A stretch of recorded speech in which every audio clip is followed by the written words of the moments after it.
Hey, y'all, welcome to Musical Miles Podcast, where live music and great stories take center stage. Today's episode is brought to you by our friends at TETON Guitars. Whether you're picking tunes around a campfire or taking the stage at your favorite honky-tonk, TETON Guitars delivers rich, soulful sound built for the journey. Learn more at TETONguitars.com. Now let's dive into some music and memories. Hey, music lovers, welcome to Musical Miles Podcast. I'm your host, Byron Duffin, and I am here with Cory Wooldridge. Yes, sir. Thanks for having me. Hey, thanks for reaching out, man. This is so cool. We love meeting new artists and getting the opportunity to hear your story and share it with our viewers and share your music, because that's what this is all about for us. It's all about the music. Oh, yeah. I appreciate it. And we're here in Las Vegas, Nevada at the National Finals Rodeo, which is like old home week for a lot of us, right? Oh, yeah. We've been coming here for lots and lots of years. And have you been out here before? Yeah, it's been probably about 5-6 years, maybe even 7 since I've been out here. Okay. But, man, it's still fun, but things have changed. I went to use the ATM. It said $12. Take some money out. I said, holy smokes, lots changed since last time I came. Nothing's cheap.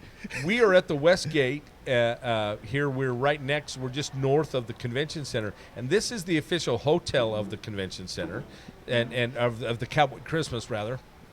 And Mr. Cody Oden has been gracious enough to let us come in here and film these podcasts. But this is the best kept secret, as far as I'm concerned, at the NFR.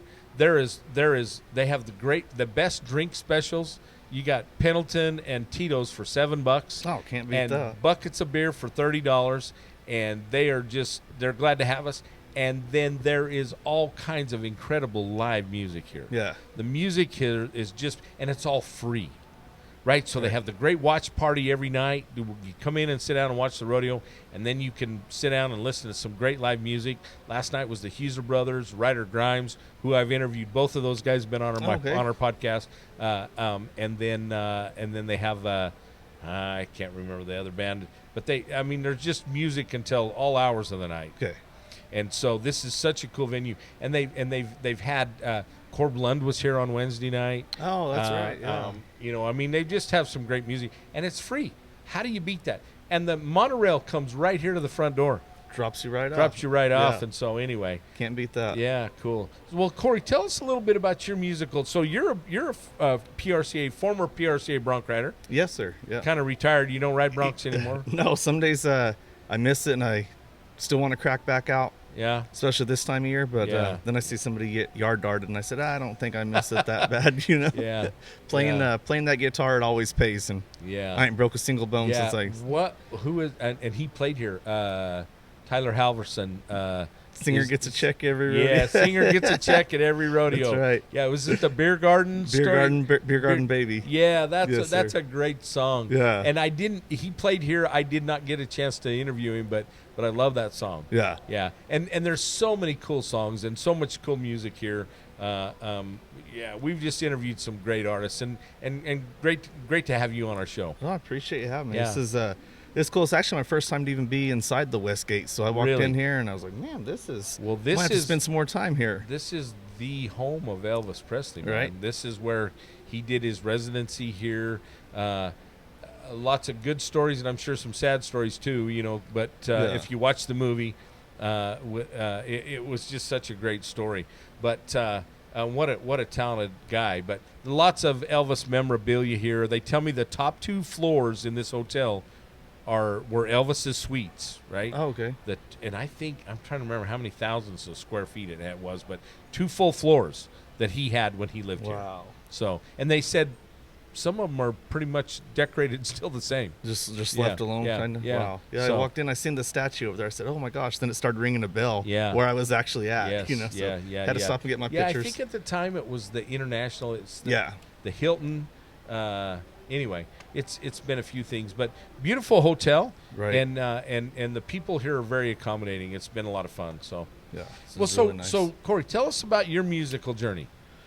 So growing up, it was there was never even really. I might want to go to college and do this. It was either rodeo or music. 8 seconds or pure country. That was pretty much it. So my dad rode bulls, fought bulls. My mom was a barrel racer, and so getting a bull rope and putting it on Dad when he got home from driving semi and riding around making the back number out of the paper, pinning it to your back. Sure. It was just stuff that we did. But I also loved beating the heck out of a guitar. Yeah. I just stand there and play, and so, man, I remember going to Billy Bob's when we were really young. We had the National Junior Bull Riders finals out there at the stockyards. We go to Billy Bob's. Not in Billy Bob's, because they buck bulls inside that bar. Yeah, I've been there. I've been there. Yeah. So we go to Billy Bob's and we're eating, and I'm just like looking at that dance floor thinking, wow, tonight there's going to be somebody playing on that stage, and this place can be packed. And at the time, I didn't realize that musicians made money or anything. It was just like, to have that many people in the palm of your hand is amazing, Yeah. So then the older I got, kind of got into the songwriting aspect of it and just writing stuff down, putting it in a binder or whatever. Just kept rodeoing. So, in the back of my mind, I always knew, right? Like, I always knew I want to play guitar. Like, I want to get those songs out there. I want to, not that you're trying to impress anybody, but I think that it needs to be brought to the forefront more of, like, there are some real rodeo guys that actually did it, that don't just wear the hat and stuff, that are there was musicians. There was more than Chris Ledoux and Chancey Williams. I mean, great guys, both of them. I mean, and Chancey sat right there in that seat the other day, and I got to interview him. But those two guys are the only two that have ever rode in the arena and played on the stage at Cheyenne. Frontier Days. So. That's what's funny. I've known Chancey for a long time. So 6-7 years ago, I worked merch for Chancey. Oh, cool. Yeah. Okay. Super good crew. The whole crew, like, what a good group of guys. Yeah. But, yeah. So then, it was not for me to retire. Kind of like, I think I'm done. It wasn't like that. It was kind of just like, I got on a horse, got knocked out. My family, my friends, it was in Ponca City, Oklahoma. Oh, yeah. So everybody from school, your family, everybody's there. Yeah. And I had a doctor release out of the next rodeo. Got home, and you get the Pro Rodeo Sports News, and you usually flip right to the back and start ending rodeos, right? Right. And this is the first time that I opened that magazine and didn't. I said, I'll just shut it and set it to the side, and if it comes back, I want to enter something, then I'll enter it next week. Maybe that weekend, a buddy called, hey, I'm going to Stockyards. You want to come play guitar? So, yeah. And I never opened that magazine back up. Wow. Never wanted to really kind of the enter end of the end of the deal. It pulled back, and the music started going. So, like, little by little, I started being like, okay, like, I'm going to do this music thing. Yeah. Dedicated myself, really started working on my writing, and, met this girl, and we lived in a little apartment in Greeley, Colorado. I started making, like, my buddy finally talked me into getting a TikTok. I make a TikTok, in the spare bedroom. Sure. Started doing that deal, and I was like, we got to get to, like, Texas. It's cheaper, it's nicer, it's kind of where I want to be. Right. But for the music thing. So where'd you grow up? So I was born in Enid, Oklahoma, but then we moved to Cheyenne. Oh, and then we lived in Colorado for a while. Okay. I had a brother that had cystic fibrosis, and so we had to be, like, near Children's Hospital and all that, so that took us there. Sure. So moving around a lot, back to Oklahoma, and then when I was like 17, went to Colorado, and that's where we were up until it'll be 3 years now. And you now live you hang your hat in Sanger, Texas. Sanger, yes, Texas, sir. which is where? North Texas, just like right north of Denton. So we're only like maybe 40 minutes to Oklahoma, like just Oklahoma. Across. Yeah. Like, well, we were just down there not that long ago. So in the end of October. Okay. Wish we'd have known you then, but doesn't matter. We know you now. Well, next time we come through. Well, there's just so much music in Texas. My gosh, the Texas music scene is massive, and most people don't realize that. I think it could be, if it's not, it could be as big or bigger than Nashville. Oh, for real? Yeah. I agree. Because it's just, and it's so diverse, right? Because you have that North Texas deal, the Fort Worth, Dallas, Fort Worth, Stockyards kind of music, and then you have the Austin, New Braunfels, San Marcos, that music, Austin City Limits kind of deal, right? And then you've got the West Texas, the Lubbock, and so I mean it's just very, very diverse. And of course, then it all kind of congregates, whether it congregates in Austin or in the Stockyards, or at Billy Bob's or at Tannehill or one of those venues. And we love the venues as well. The venues are almost, to us are almost as historical as the artists, right? Oh, And, for real, yeah. you know, yeah. I tell a lot of people that for the last, when I started getting like serious about this music deal for like 6-7 years, while we're living in Colorado, I'm seeing all these cool venues in Texas, right? Right. And so like I'm following them, like, look at this place, this is so Yeah, cool. It's like an old grain bin or something. Now they Yeah. have music, and Yeah.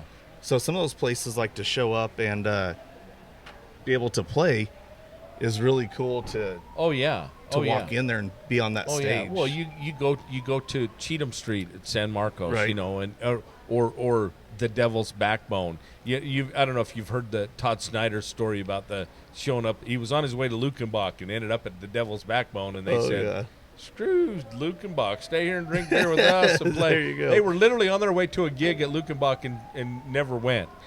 Got to Devil's Backbone and just stayed and stayed played. there. And you got to, I don't know, do you know Todd Snyder at all? Have you listened to his stuff? No. You got to check him out. He's such a storyteller. That's what I love about the music deal is your ability to share a story through song. Oh, yeah. Right? You know, and most of them, I'm sure in your situation, they're rodeo stories, they're life experiences, whether it's loves and love lost or getting knocked out riding broncs, Right. or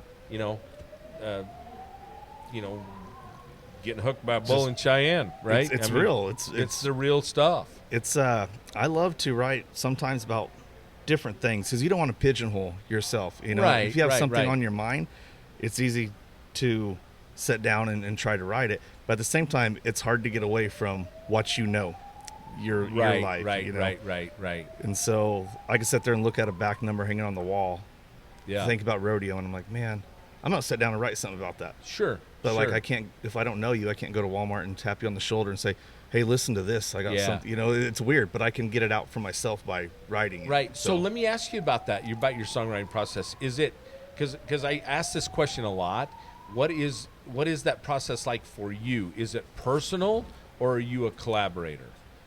I think pretty personal. Is it? Yeah. Have you done much co-writing at all?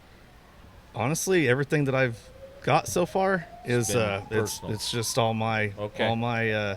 Sit down, pen and paper. Yeah. Or sometimes it'll be 3 a.m. I can't sleep. I'll Yeah. roll over, get my phone, type it in so I don't forget about it. Do you do any journaling, or is it something that you just, like you said, notes? You just put in your notes in your phone? Yeah, either a notepad or the notes in my phone. Everything is because I used to sit there. Man, that's a good idea. Should I wake up? Let's put this in. No, I'll remember it. And the next day I'm like, And you're like, I do the same you thing. know, what the hell was that even about?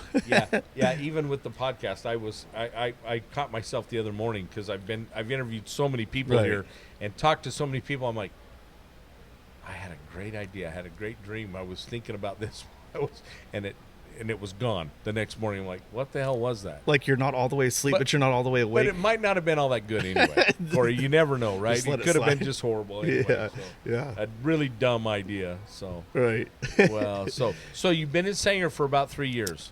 Yeah, we first moved here, and so I'm like, man, we're gonna go to Texas. She's like, all right, the lease is up on this apartment. If we're gonna go, let's go. Yeah.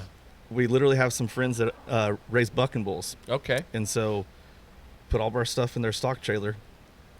One weekend we went to Weatherford, put it in a storage unit, went back to Colorado, and she went up to Sheridan, Wyoming, and stayed with her mom for about a month. And I stayed with a buddy, and I went and worked cattle to get a couple more checks. Sure. And I had a 2006 Dodge Grand Caravan, this beat-up old rodeo van. Yeah. No AC. The window didn't roll down on the passenger side, but it was sentimental. Like, it's Sure. seen some miles with me. Everyone's like, you think that van will make it to Texas? I said, I don't know, but we're gonna try it, you know. I'm sure gonna try. So I put a new windshield in it, got the oil changed, full tank of gas, and she came down from Sheridan. Boom, we took off, headed to Texas. No AC, no cruise control, and made it. And I got rid of that van. 306,000 miles. Oh it my had. goodness! So I got my goodness. money out of it. You and then damn some. sure wore it out. Yeah, kind of like a wore out tape of Chris Ledoux, only wore out van. Right? Yeah. So we used to call it Rodeo Rose. Rodeo Rose. That's cool. But yeah, I love it. Kind of took a warehouse job Monday through Thursday. Get home and write all these venues down, right? Just hoping to get somebody that will let you get your foot in the door. Sure. The thing is, there's so many people in Texas trying to do what you're trying to do. Yeah. And so to get that one venue that's like, yeah, go ahead. We'll let you do it. You message 100 places, email or via like Facebook message. Sure. You might get 4 or 5 that actually get back to you. So that's why I would just grind every day for a week. Well, then I started going and getting opportunities. The more you start going, other venues see that. Right. And so now you don't have to reach out as much. Sure. It's kind of the other way around. Which well, is it's nice. a process, and it's no different than this podcast. When we first started, we literally, my very first interview on this podcast was a kid named Heath Clark, who lives in Twin Falls, Idaho. His dad and grandpa and uncle played at my wife and I's wedding reception. Oh, wow. 42 years ago in Cholo, Arizona. And so I thought, how appropriate this kid, and he's a great musician, and he just cut a new album in Nashville. And so I said, we'll start with Heath. But then we had to start building that. How do we get guys to sit down with this? Right. People ask me that all the time. Well, how do you get this? Well, now we're actually at the point now where guys are reaching out to us, and we appreciate that. That's cool. And it's happened really fast. So. Yeah. So it's been fun, but it's no different than the music deal, right? You got to get your foot in the door, and then eventually you get into those better venues and the better opportunities come along. Yeah, and I think no matter how big, I mean, don't get me wrong, like there is some venues that I've played, and I'm sure you know what I'm talking about. Like you show up and you're like, man, why did they advertise live music? Like this is. There's like 6 people in there, and they're not paying attention to the bartenders are rude. Nobody's, you know what I mean, type of thing. And I think you show up to a place, you leave the stage the way that you found it. Yeah. Clean up. Always thank the, people who booked you. Always thank the waiting staff, whoever's doing the food. Always be thankful to be able to be there, because you don't know when you're gonna have to cross that bridge again. Yeah. Well, I think it's a little bit like. The same type of kinship is what I'm learning. Similar kinship to the rodeo world, right? So you're dependent on getting to know somebody at a venue that really takes a liking to you, and they go, hey, next time you're in town, why don't you come stay with us instead of trying to go up to the hotel or drive home that night, and then you build those relationships and those friendships and with other artists, right? I mean, I've interviewed artists like Rio Tripiano. I don't know if you know who Rio is, but great guitar player, lives in New Braunfels.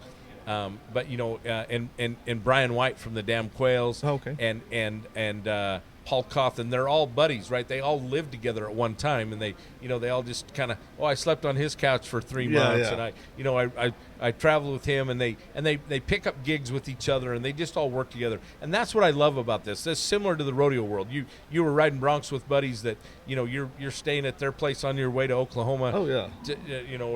To Ponca City or wherever you're going, right?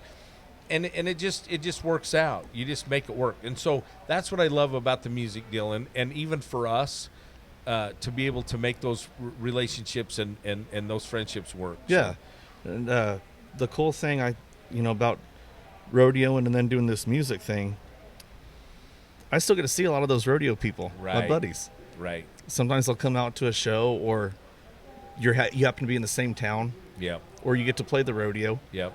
And so, like, you still get to see them. Yep. It's the best of both worlds, and you're not sore afterwards, and they are. So it's always fun.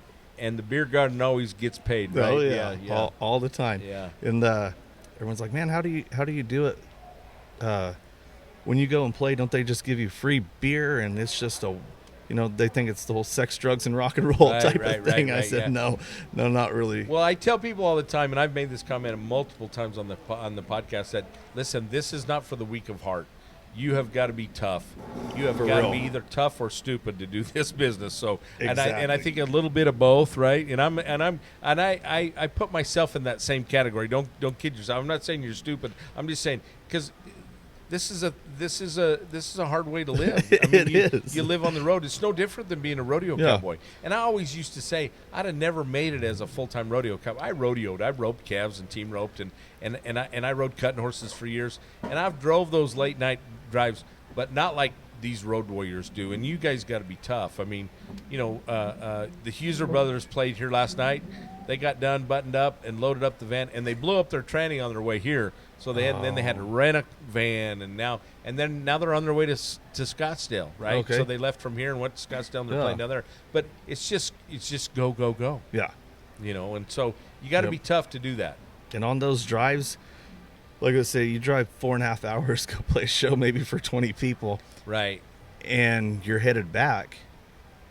Nothing but just you behind the wheel and the dashboard lights. And sometimes you think, man, to the normal person, this makes no sense. This don't make no sense at all. Right. But it's the passion and the love for it. I tell people, I've told people before, this music deal is a little bit like the rodeo deal. It's an addiction there's no cure for. Oh, yeah. If you love music, and we love live music, that's our addiction, is the live music deal, right? But it gets harder. The older I get, the harder it is, because you guys don't take the stage till 10 or 11 o'clock at night, and I'm like, holy crap, I need to be in bed by now.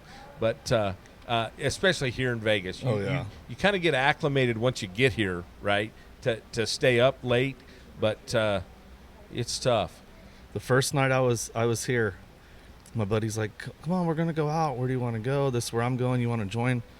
I said, actually, I'm cool with just sitting here by myself tonight and having some coffee. I was in bed by 10:30, and I woke up the next morning, and I felt great. I said, hey, this is nice. This is new. And they're rolling in at 6 a.m. 5:30, 6 o'clock in the morning going, oh, man, I shouldn't have done that. Yeah, for real. Right. I said, right.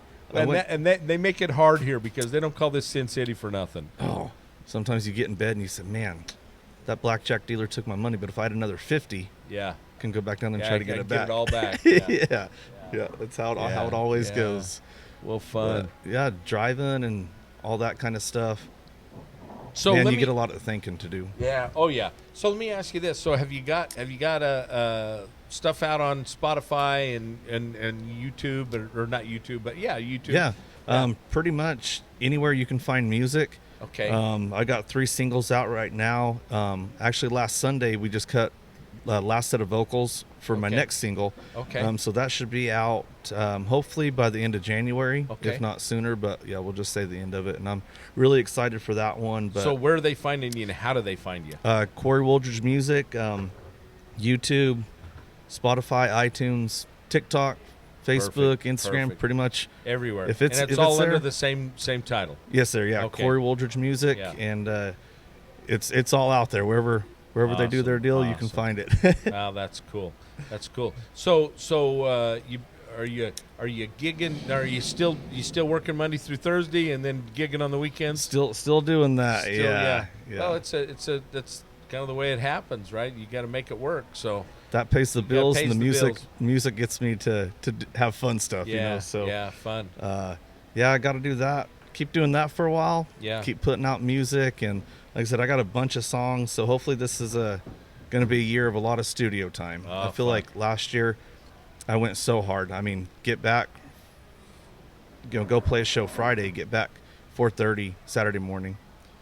So you're playing Friday and Saturday, maybe have Sunday to relax. Right. Try to do stuff with the fiance, and then come Monday, I'm up at 4:30 to go to the gym. So the same time I'm getting home on the weekend is the time I have to get up during the week, which is hard for your body sometimes to adjust, because you go from rock and roll mode and your adrenaline's going to now you got to get up and go to a job. Now you come back to the real life, right? To the real world. Right. Well, cool. So you're working on a new album? Yeah. Are you going to do a full-blown album, or is this going to be an EP? What are you doing there? Yeah, so after this single that's going to come out, it's called Fort Worth Rain. Okay. So after I put that out, I think I want to do a 5-song EP. Okay.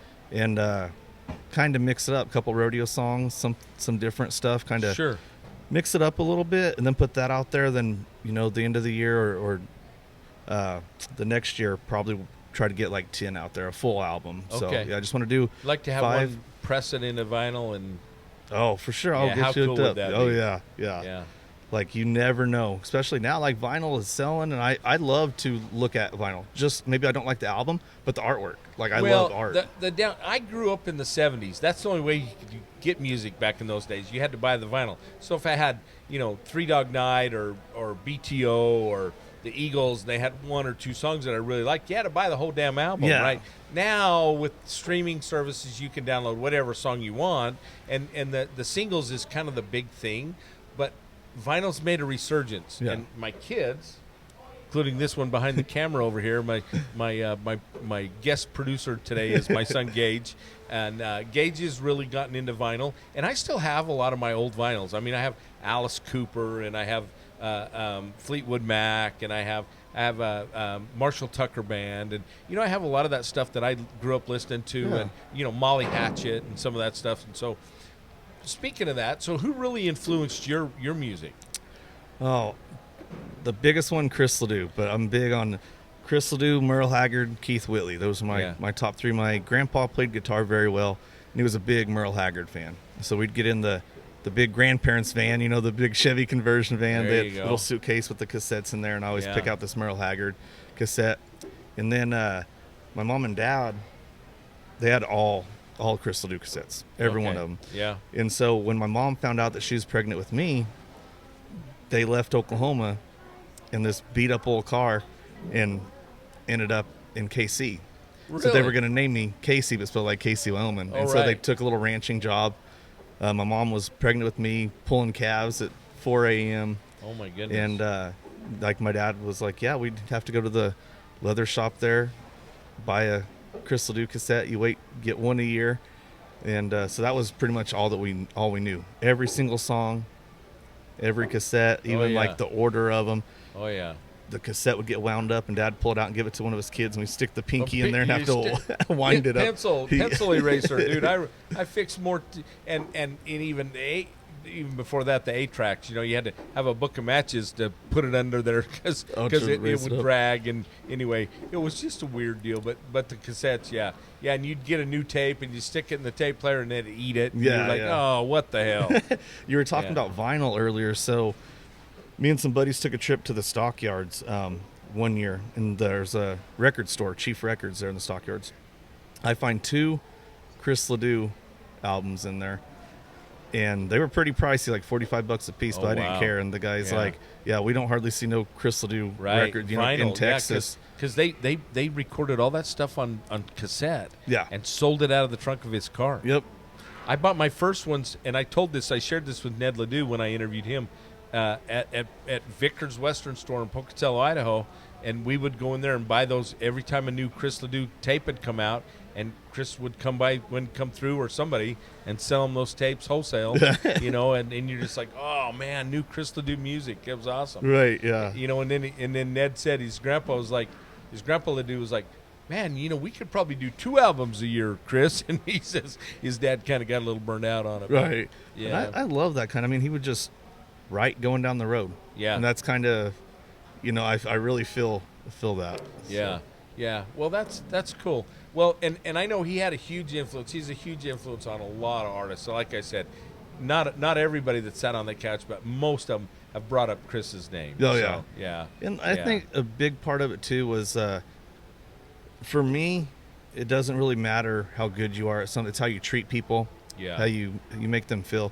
You never hear a bad thing about Chris Ledoux. No. And the fact that he can go and play them shows like that, turn it off and go back to being a husband, be a dad, be a rancher, be a cowboy. He wasn't just rodeo cowboy or just a singer. He's a cowboy that happened to write songs. I think that what happens is you get here to Vegas and everybody gets a little starstruck with the contestants and even with the people that are here. But you know what? Everybody are just people, right? We all put our pants on one leg at a time, and they're just normal people. They might be more famous than you and I are, but nonetheless, they're still people, and most of them act that way. They really, truly are. Right. I mean, I've met some wonderful people through this whole podcast process, and like yourself, and I appreciate that. And it's cool just to get to know people. Yeah. Right? Oh yeah. And to meet genuine people. So. And I think that's the thing about our industry is it's kind of like mind-blowing to people that they're like, wow, you can go out to Vegas, the Super Bowl of rodeo.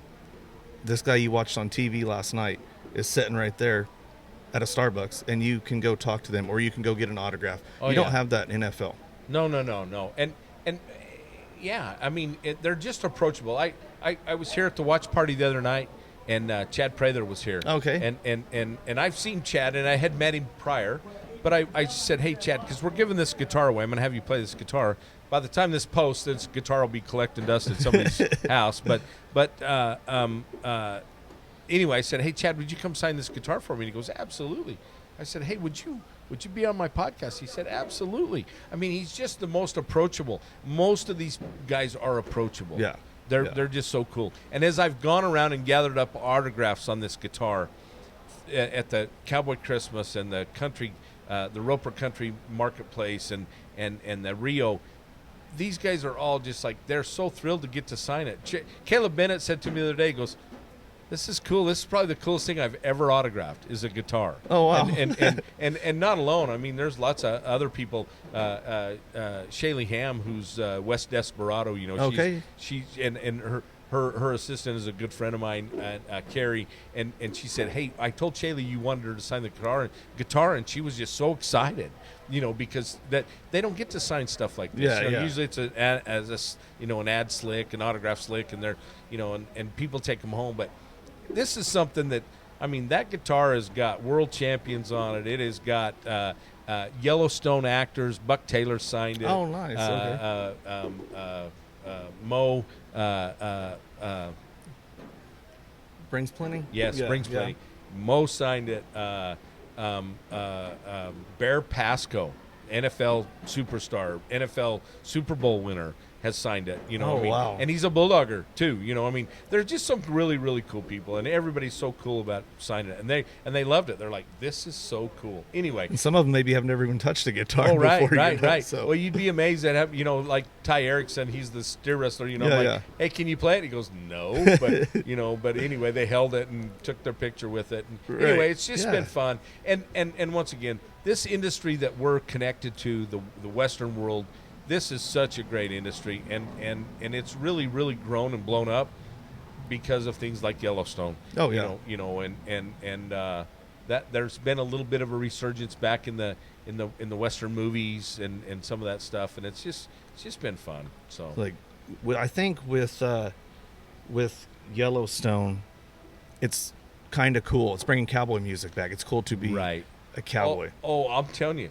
Yellowstone has done. Taylor Sheridan's done amazing things for the music industry. The Texas country and the red dirt music.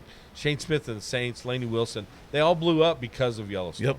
You know, I mean, you know, Randy Rogers. I mean, there's just a ton of stuff. Yeah. Tyler Childers. That stuff's all just blown up because of a big part of that. Right? Oh yeah. Yeah. And some people that you wouldn't even think that would be into a show like that watches it.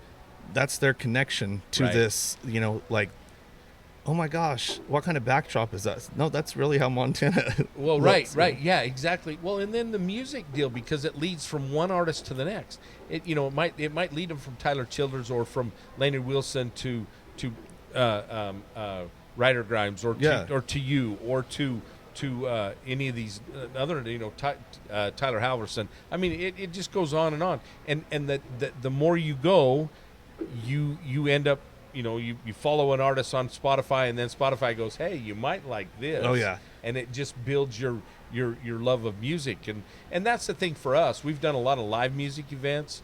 The Braun Brothers reunion. The first place where I ever saw William Clark Green was at the Braun Brothers. Okay. First time I ever saw Django Walker was at the Braun Brothers.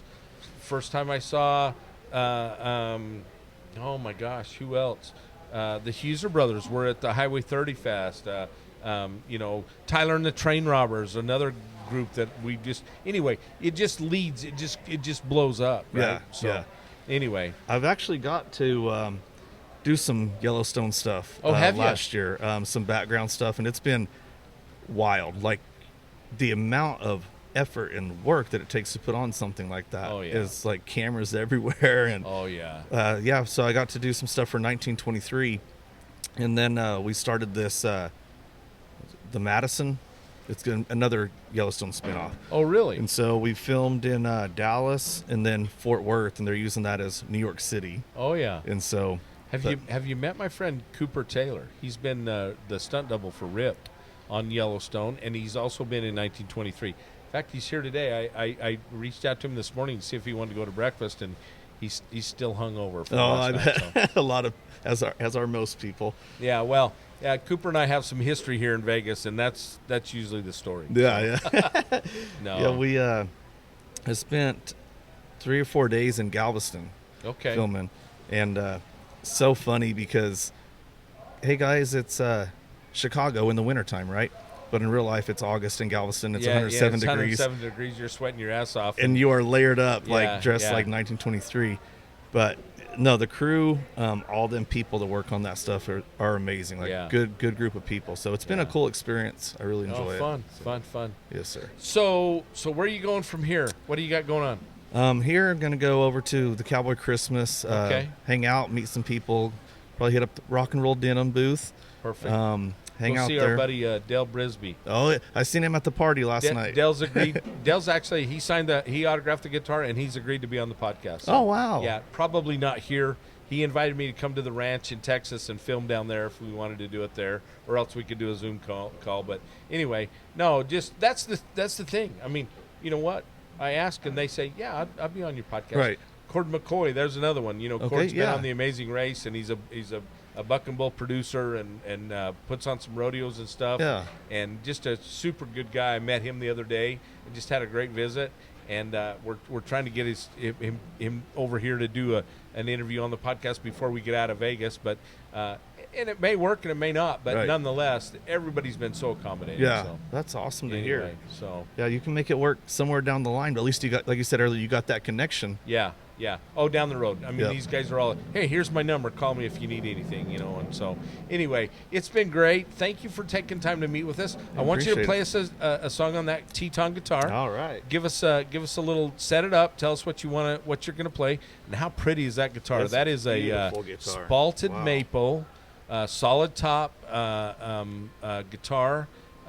They've been so good to work with, and they're 10 miles from my house. Oh wow! Yeah, they're in Idaho Falls, Idaho, and anyway, they've been so cool to work with. Oh yeah, there's some NFR signatures on. Oh, there's a ton of NFR guys on there. A bunch of team ropers, a few calf ropers. Marty Yates is on there. Caleb Driggers, Junior Noguera. There's just too many to mention. Anyway, it's been fun. All right. Well, I appreciate you having me. It's been a good time. This is going to be the next single coming out. A song called Fort Worth Rain. Awesome. Wrote it going home one night. Raining really bad. I've never seen it rain like it can rain in Texas. Oh, yeah. For days. Days on end. Yeah.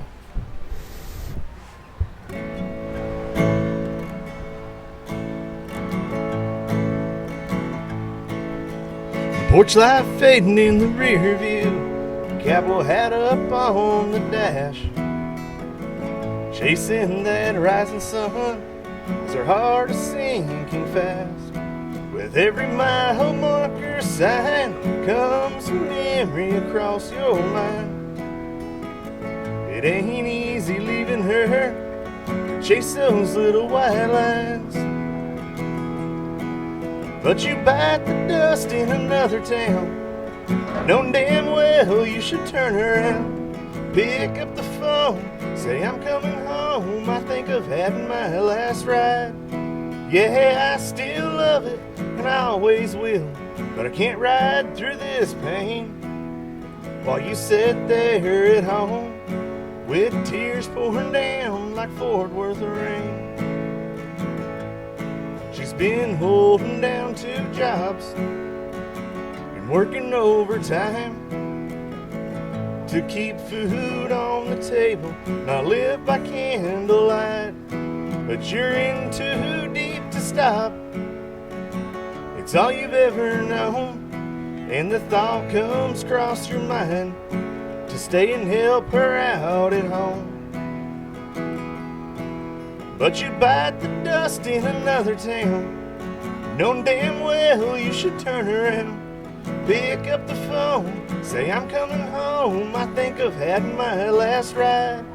Yeah, I still love it, and I always will, but I can't ride through this pain while you sit there at home with tears pouring down like Fort Worth rain.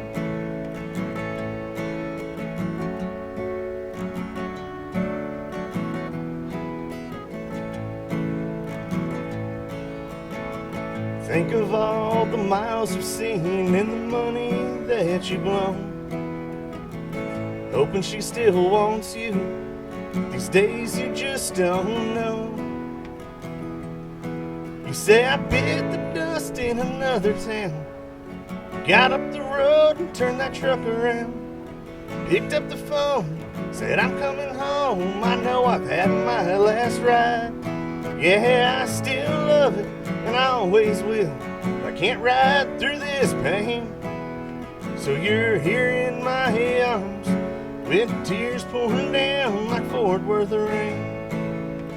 Tears pouring down like Fort Worth rain.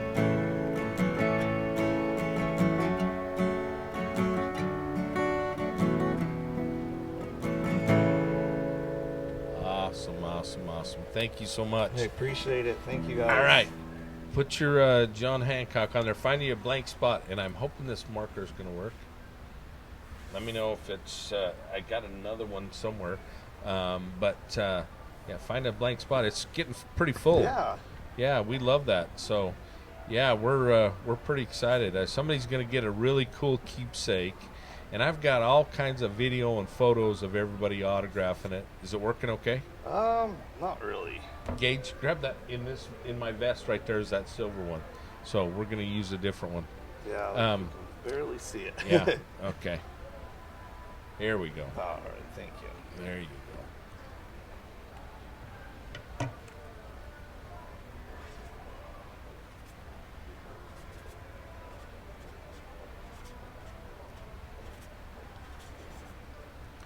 Awesome. Well, thank you again so much for reaching out, and it's been fun to sit down and talk to you and get to know you. And if you ever make it up to Idaho, give us a holler. I will. We'd love to show you around, and we'll get back down to Texas. There's just too much going on in Texas for us not to come back down there. Oh yeah. Yeah, I mean it's just there's just so many things going on. So anyway, but Cory, thanks again. Appreciate you. We look forward to seeing you, following your career. I appreciate it. Good luck to you. Enjoy the rest of your time here in Vegas. Hey, for Musical Miles Podcast, I'm your host, Byron, here with Cory. We are at the Westgate Hotel and Casino in Las Vegas, Nevada during the NFR. We'll see you somewhere down the road. Adios for now. Thank you, guys. Thank you.